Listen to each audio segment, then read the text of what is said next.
নাম হচ্ছে আরতি, সন্ধ্যা আরতি। সন্ধ্যা শব্দের অর্থ কি? রাত্রি আগত, দিন অবসান, দুইয়ের মিলনের নাম সন্ধ্যা। আর এখানে যে সন্ধ্যা হচ্ছে সেটা হচ্ছে ভক্ত এবং ভগবান যখন মিলন হয় তখন সন্ধ্যা মধুর মৃদঙ্গ বাজে শুনতে। সকলে হাত বের করুন।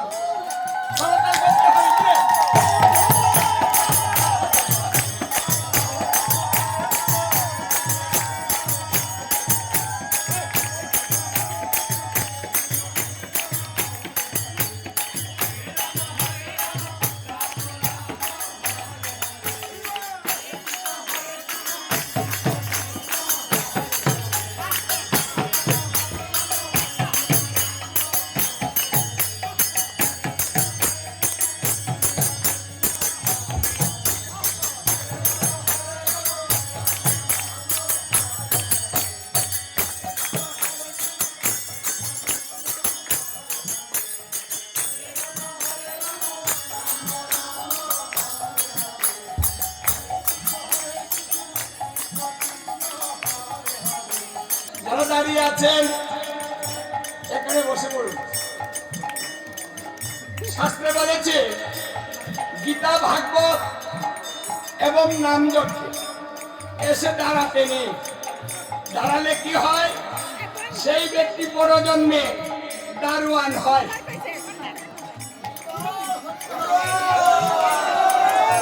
আর যারা চেয়ারে বসে তারা চেয়ারম্যান হয়। আর যারা চকিতে বসে তারা চকিদার হয়। আর যারা জমিতে বসে তারা জমিদার হয়। এখন বিচার করুন তো কোনটা ভালো, কোনটা নিতে চান? জমিদার হবেন? জমিদার হবেন? ফেলে হাত তুলে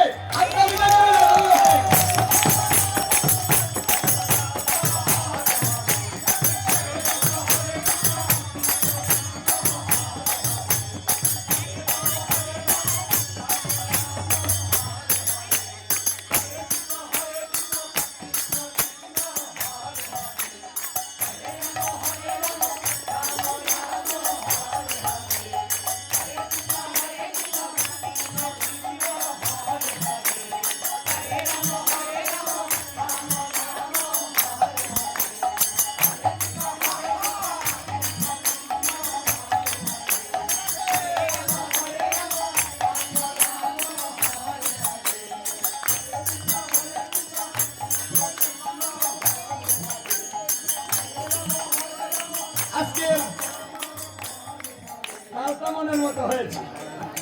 তালের ধর্ম তো, তাল যত ভালো হবে ধর্ম তত ভালো হয়। তাল যত ভালো হয় কীর্তন তত ভালো হয়। তাল যত ভালো হয় নৃত্য তত ভালো হয়। তাল যত ভালো হয় সংসারটা তত ভালো হয়। তাল যত ভালো হয় ঝগড়াও ভালো হয়। যার তাল নাই তার জীবনে শান্তি নাই। এই জন্য রাজি গোবিন্দদার ধর্মটা দিয়েছে তালের মধ্যে। তাল ধরো, হ্যাঁ, ধরো।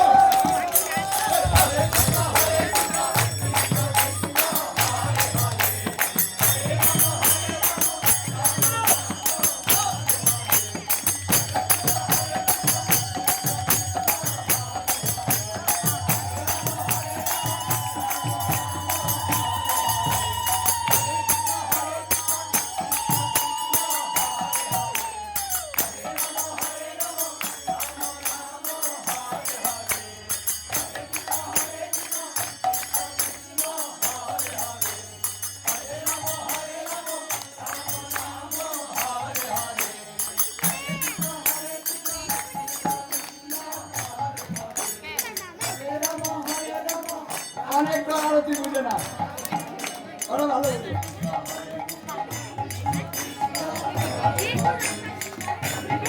নাম যজ্ঞে হয় কৃষ্ণ আরাধন, সর্বদেবতার হয় আগমন।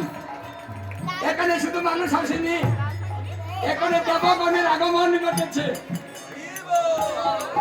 একমাত্র এটাই হচ্ছে সহজ ধর্ম, যেখানে নিমন্ত্রণ করতে হয় না, সবাই নাম যজ্ঞে নিমন্ত্রণ বিহীন চলে আসে।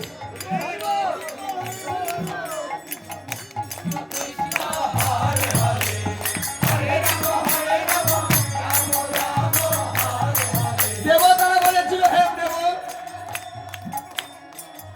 যেখানে নাম যজ্ঞ হবে সেখানে বিনা নিমন্ত্রণে আমরা চলে যাব। যুব ধর্ম, এই যুব ধর্ম করিতে বাজার আপনি এসেছিলেন প্রভু গৌর অবতার। এই যুব ধর্ম প্রচার করার জন্য আমার গৌর হরি রাধা কৃষ্ণ দুই হয়ে এক হয়ে গৌরাঙ্গ হয়ে এই নাম প্রচার করেছে।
ভাগবত বলছে, তত্ত্ব জেনে ভজে তারে কৃষ্ণ নাহি তেজে, আর সকল মরে অকারণ।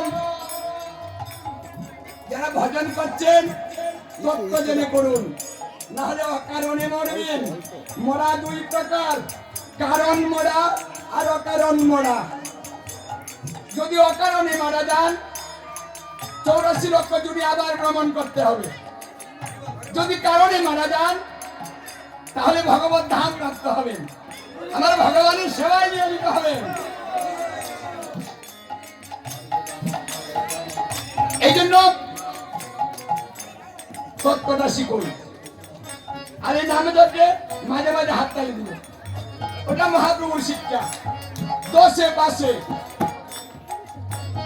সকলে মিলে ধারেতে বসে কীর্তন করো, হাতে থাকি। তাহলে কি হবে? বলছে তোমার হাতে যদি গ্রহ দোষ থাকে, হাতে তালি দিয়ে কীর্তন করলে গ্রহ দোষ কেটে যাবে। তাই শান্তি চান, দোষ কাটাতে চান, জ্যোতিষী লাগবে না।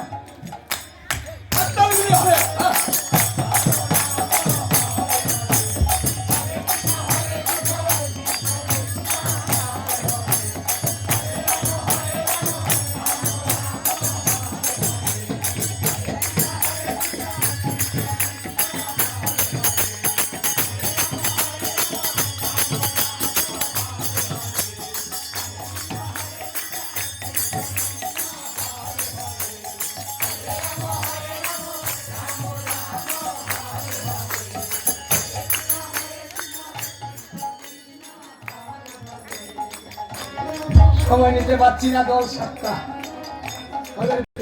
যত কথা আছে এখন বলে ফেলুন, মনের আত্মী মনের ভাব প্রকাশ করার সময় করে ফেলুন। কেউ আপনার কথা শুনবে না, কিন্তু আমার অনাদিরাদি গোবিন্দ বলেছেন, আমি সন্ধ্যায় বলবো, তুমি আমার কাছে তোমার মনের কথা বলবে। আজ বসেছেন, দেখুন মনে যত জ্বালা আছে এখানে আসলে ভালো হয়ে যায়। কারণটা কি? কারণটা হচ্ছে মধুর মধুর বৃন্দাবন, এখানে শুধু মধু দেওয়া হচ্ছে, তাই এখানে আসলে মনের জ্বালা থাকে না। যদি কারো জ্বালা থাকে অভিযোগ করতে পারেন, হাত তুলেন। কার মনে জ্বালা আছে সে হাত তুলবেন সবাই। এই জ্বালা কমিয়ে দিব, আজকে কমে যাবে, ভালো হয়ে যাবে। কার স্বামী স্ত্রী নাই হাত তুলেন, ভালো হয়ে যাবে। সবাই বলো, সবাই বলো, এখানে সবাই বলো, হ্যাঁ আনন্দ করবে।